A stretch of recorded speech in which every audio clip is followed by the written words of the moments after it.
Yo, this is Deontay the Bronx Bummer Wild, the WBC heavyweight champion of the world. And I'd like to give a big shout out to CJ Goodfellow, Sports TV. Bomb Squad, baby. Don't forget to check out our sponsor, The Health Blaze, at thehealthblaze.com. 100% all natural products from lotions, soaps, foot soaks, bath bombs, and much, much more. Use the promo code Goodfellow1Boxing. Tell them your boy CJ Goodfellow sent you, get 18% off. We out. All right, let's talk about, I seen one fight last night. Joshua Greer lost to Magic Mike Plania. He was from the same city in the Philippines as Manny Pacquiao. Was it General South City? So let's talk about the fight. Hit that subscribe button, bell icon button, share the video. By far the best fight since boxing been back on that they've shown. And I figured it would be a barn burner, and that's exactly what it was. In the first round, Joshua Greer got dropped with a left hook that was like, man, it wasn't technical, but it worked for Magic Mike. You know what I'm saying? He whipped that left hook out there and he dropped Greer, and Greer was jabbing, and he, just dropped his backhand, his right hand, and found himself on the canvas. All right, from that point on, Greer started to use movement, box, and try to outbox Magic Mike when he should have been doing what Andre Ward said do, which is slip, get inside, and grind him down and fight him on the inside. And what we learned later in the fight is Magic Mike couldn't fight on the inside. And that's how you handle a puncher sometimes. If you go away from the puncher, depending on what type of puncher he is, you just give him the momentum and get leverage on his shots. A lot of guys sat there and let Mike and tried to back off Mike Tyson and try to stick and move with Mike Tyson, and all they was doing was giving Mike Tyson momentum and leverage on his shots. You know what I'm saying? So sometimes if you bully the bully, you push the fighter back, and you get on the inside and you don't let them get that, that forward push, it'll work for you. But Greer went to another train of thought. He went to stick and move and box, which I felt that he was putting some rounds in the bank, sticking and moving. But then again, they wasn't clear-cut rounds like he fought what was like the 8th, the 9th, the 10th round, where he got on the inside and that body work grounded him down. And you got a rule of thought in boxing, all right? And I share this with you guys, and I'm pretty sure a lot of people that have been watching boxing just as longer than me, they understand this rule. If he got a good chin, go to the body. You know what I'm saying? That's kind of what you do. If this dude taking your shots pretty well, 9 times out of 10, he's soft to the body. Or you're going to have to work him to the body and then crack the code, Da Vinci code to the chin. So, you know what I'm saying? Obviously, same way. If he got a weak chin, hey, you go to the chin. You hit the chin. And I think Greer hit him with some good body shots early on that he didn't notice that Mike didn't like. So he proceeded to stick and move and box. But then again, a lot of those rounds were murky because you could have made a case that, Pena landed the more cleaner, effective shots in those rounds when he was sticking and moving, even though Greer was controlling the ring generalship, he was controlling the pace. Shots just wasn't as clean as Magic Mike's was. And Mike kept looking for that left hook, all day. And then he had a nice little right hand that came over the top that got Joshua Greer's attention, but it didn't carry the weight that that left hook did. Then again, he dropped him. I forget what round it was. He dropped him again. You know what I'm saying? And dropped Greer hard. And Greer's been out, 3 times before this fight? He dropped him hard. And after that last time he got dropped, he figured that he can't stay at the end of them punches. And you got fighters that, you got overall boxers and fighters that can punch anywhere. You know what I'm saying? It's kind of like, Steph Curry, where he can shoot anywhere. He can lay it up. He can hit you mid-range, hit the three-pointer. Shit, he can go to half court. You got punchers like that too. You got certain punchers that can punch on the inside. They can punch on the outside. They can punch in the pocket. They can punch at the end of your punches. Those are rare punchers. You don't really see those punchers every so often in boxing. And Plania ain't one of those punchers. And what Joshua Greer found out after the last knockdown was that if I get on the inside with this guy, his punches ain't more effective. Now, there is a price to be paid to get on the inside. But the thing is, he had one major weapon. That's the left hook. So once he whipped that left hook, Greer should have been looking, slip on the inside. He had a nice little left hook to the body, bam, and then he should have been looking to rip again to the body or rip an uppercut, depending on Plania's mannerisms. If he ripped the left hook to the body and it froze Plania and he hunched over, then, you know, he should have shot the uppercut. You feel what I'm saying? But he figured that out late, that Plania couldn't fight on the inside, and he started to grind and chop him down. And at the end of the day, he just picked the wrong, you know, when he got dropped in the first round, he picked the wrong game plan to switch to. He switched to the, you know, whatever game plan they had was a stick and move. You know what I'm saying? And he showed the ability to get on his toes and stick and move, but he wasn't effective. But once Greer found, you know, his sanctuary on the inside, you know what I'm saying, he was finding that left hook to the body. And you know, and one way you know you hurting somebody to the body, obviously if they punch output drops. But another way you hurt somebody to the body, if they ain't been going to the body the whole night and they retaliate and go to your body. You know what I'm saying? Notice that.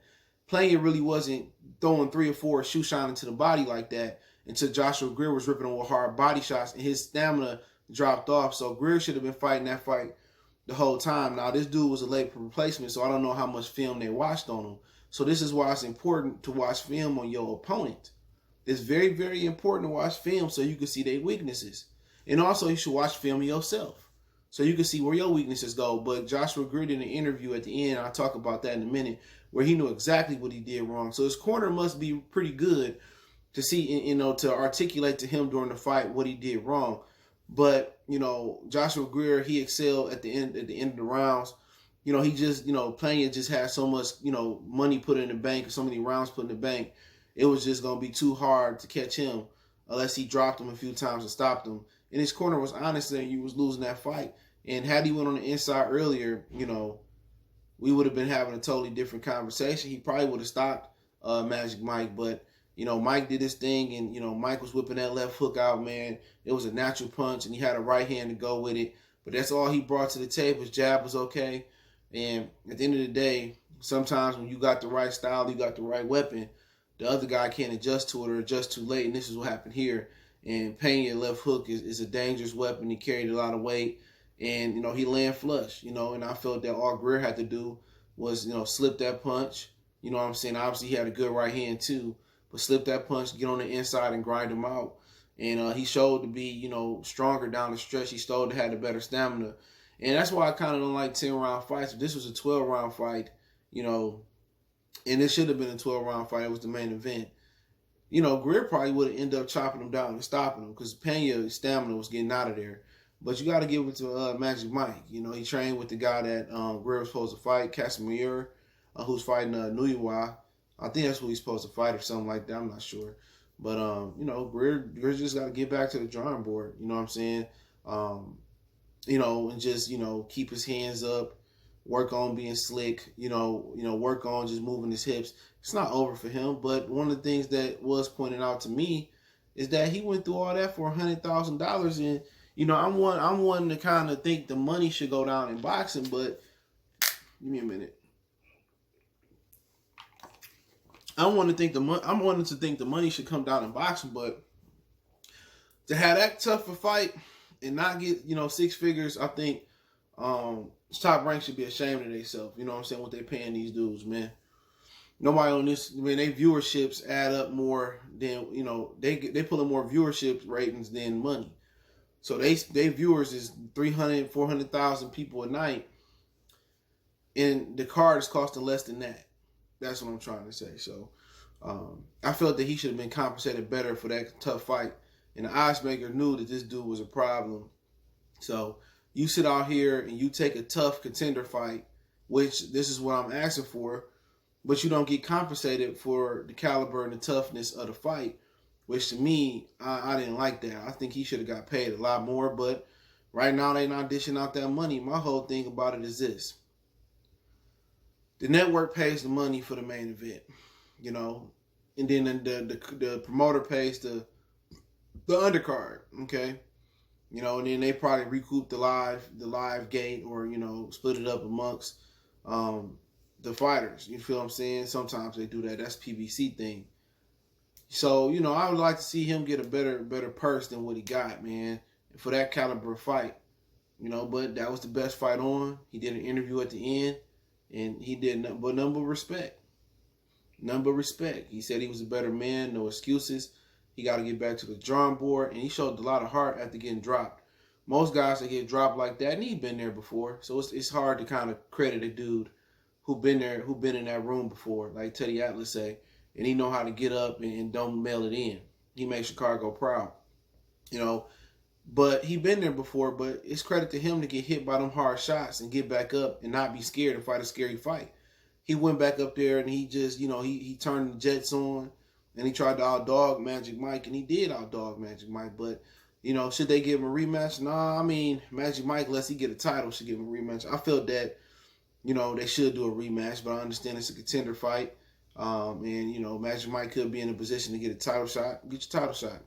Greer just got to get better, get in position to get a title shot, or, and then they can do it again, if he get a title. But he definitely could be a title holder. It's just, for Greer, that's a tough division down there. You know what I'm saying?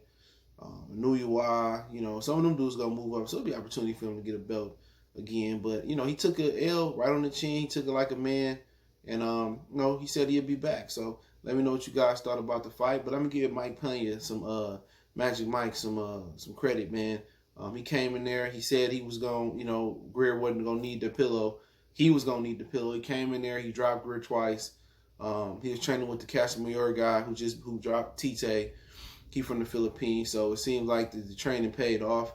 And he should be in a position for a title shot, in a WBO. If it's versus him, Casimir, Moore, whatever his name is, then he got to do it. But I heard that they trying to get him to fight a Nuyua. Maybe he could fight the winner. If a Nuyua move up, maybe he can fight for a vacant belt. And Greer could do it again. But, yeah, always nice to see these dudes that get rolled off because of their record. It was another guy that was like that. I think Emmanuel Nervantes was like that. People was writing him off because of his record. And he came in and showed that a record ain't nothing, that he learned from his losses and experience. So look forward to seeing Magic Mike playing again. Made the Philippines proud. But hey, let me know what you guys thought about the fight. Don't forget, we on Facebook, Instagram, Twitter. You can reach out if you got business question, inquiry, response, share video requests, keep sharing the videos. Want to make a donation to the channel? Cash App, PayPal, description. Best way to donate, share the video. One time for the one time. It's your boy CJ Goodfellow, Goodfellow Sports TV. We gone.